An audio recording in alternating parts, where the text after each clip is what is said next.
पाण्याची भीषण समस्या होती आणि म्हणूनच आपण 2019 साली ही योजना पहिल्यांदा मंजूर केली. 2023-22 साली 1800 कोटीवरून 2700 झाली. त्यामध्ये काही एक्झिस्टिंग योजनांचं पुनर्वसन देखील आपण सामील केलं आणि आज आता त्यातला एक टप्पा 26 MLDचा आपण पूर्ण केलाय. 200 MLDचा जो टप्पा आहे हा एक मेजर टप्पा असणार आहे. तो डिसेंबर पर्यंत पूर्ण होणार आहे आणि पूर्ण 400 MLD हे मार्च पर्यंत पूर्ण होईल. पण पुढचा 200 हा 26 MLDचा झाल्यामुळे शहराला त्यात एक रिलीफ मिळेल. पण पुढचा जो 200 MLDचा टप्पा आहे तो झाल्यामुळे मेजर रिलीफ हा शहराला मिळणार आहे आणि योजना पूर्ण झाल्यानंतर या ठिकाणी 24/7 सारखी योजना आपल्याला राबवता येईल. शाश्वत पाणी पुरवठा ज्याला आपण म्हणतो तो संभाजीनगरला पुढचे 25-30 वर्ष उपलब्ध असेल अशा प्रकारची योजना आहे. या योजनेकरता माननीय देशाचे प्रधानमंत्री नरेंद्र मोदीजी यांनी अमृत योजनेतून आपल्याला निधी उपलब्ध करून दिला आहे आणि महाराष्ट्र शासनाने मागच्या काळात आम्ही निर्णय केला की जो काही आपल्या छत्रपती संभाजीनगर महानगरपालिकेचा हिस्सा आहे तोही महाराष्ट्र शासनाच्या वतीनं आम्ही देतो आहोत. त्यामुळे निश्चितपणे ही योजना लवकरात लवकर या ठिकाणी पूर्ण करण्याचा आमचा प्रयत्न आहे.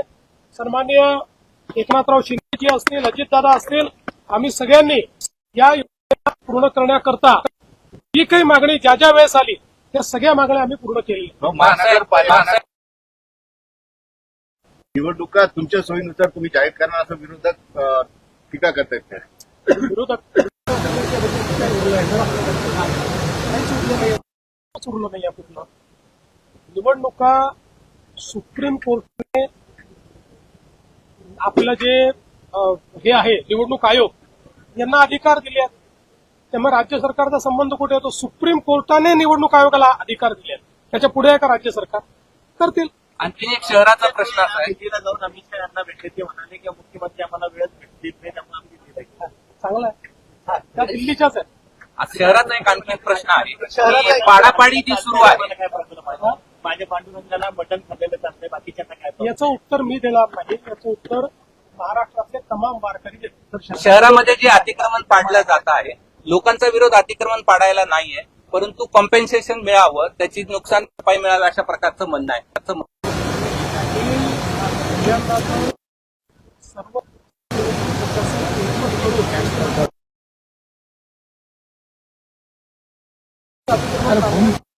फक्त समाधानाची गोष्ट आहे.